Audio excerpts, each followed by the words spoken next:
Final update. Found out my name wasn't even mentioned in my parents' will, everything went to my sister. So I quietly stopped covering their bills. A month later, Mom texted, "Power's about to get shut off." No hello, no explanation. I just replied with one word, and blocked her. I yanked it out. The latch was old but not locked. Inside were a few yellowed papers, a couple of black and white photos of my grandfather in his younger years, and folded neatly, the deed transfer, my name, his signature, the date he'd signed it, 3 weeks before his stroke. The cabin had been mine all along, and Mom had buried it. I didn't know what to feel in that moment, not rage, not triumph, just numbness, a strange sense of grief for the years I'd spent thinking I had no real place in the family legacy, for all the times I believed them when they acted like I should just be grateful to have my own life, for letting myself feel guilty for pulling away when I'd done more than any of them ever had. I took the papers, all of them, slid them into a folder I found nearby, then I locked the attic behind me, returned the ladder, and left the house exactly as I'd found it. I didn't leave a note. That evening, I drove out to the lake. I hadn't been there in almost 10 years. The cabin looked smaller than I remembered, and the porch sagged a little more, but it was still standing, still quiet, still mine. I stood at the edge of the water as the sun began to set, the folder tucked under my arm, and realized something I hadn't felt in years: peace. But that feeling didn't last long, because 2 days later, Lindsay showed up at my apartment, and she was furious. She showed up just before noon on a Saturday. I had been planning to drive out to the cabin again that afternoon, start taking inventory, maybe make a list of what needed fixing before the fall. But the sharp, rapid knocks on my door cut through my morning like a blade. I knew it was her before I even looked through the peephole. Lindsay always knocked like that, like the world owed her attention right this second. I debated not answering, but something told me this was it, the confrontation I'd been waiting for or maybe avoiding. I opened the door slowly, keeping my expression flat. She was already mid-rant. "You went through Mom and Dad's things?" No hello, no pretense. She was wearing a windbreaker and sunglasses even though it wasn't sunny, her jaw clenched so tight I could practically hear her molars grinding. I didn't respond, just opened the door wider and stepped aside. She walked in like she owned the place. They woke up and the attic was a mess. Do you know how freaked out they were? "And you took the box? Seriously? What, you just sneak around now like some kind of..." "Sit down," I said. That stopped her. I don't think I'd ever spoken to her like that, calm, cold, not angry, just done. She blinked. "Excuse me?" I said, "Sit down." To my surprise, she did, mostly, I think, because I wasn't reacting, and Lindsay thrived on reaction.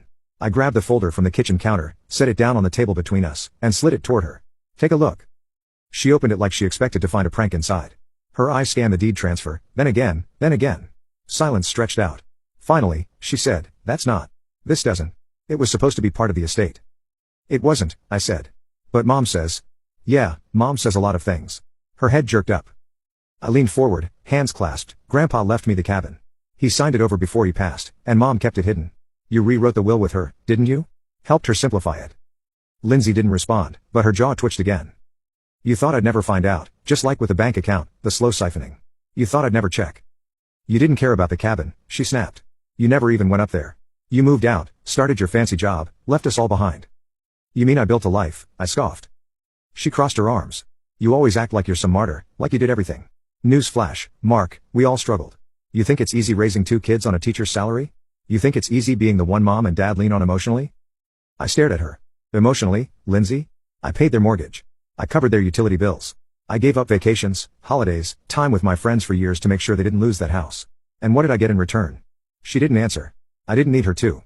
I stood up, walked over to my desk drawer, pulled out a second letter, the one from the lawyer, and laid it beside the deed. "You're not getting the cabin. You're not getting a dime of anything I paid for. And Mom and Dad, they're adults. If they want help, they can ask me like adults. But that part of my life, the part where I let everyone treat me like the backup plan, is over." Lindsay opened her mouth, but I cut her off. "No more. You don't get to show up and demand anything from me, especially not something that was stolen." She sat in silence for a moment, her hands fidgeting with the edge of the folder. Then, quietly, "They're scared, you know." I nodded. "They should be. They might lose the house." "Ironic, huh?" Her voice cracked. "Mark, come on. I know we weren't close growing up, but we're still family." "Were we?" She blinked again, hard, like she was actually surprised I said that. I continued, my voice even. "I was good enough when you needed money, when Mom needed someone to pay the credit card, when Dad needed a ride to the hospital. But when it came time to write down names on a piece of paper that actually meant something, suddenly I didn't exist." "You're overreacting." "No," I said firmly. "You're underestimating how much I was willing to do, and how little you all thought it was worth."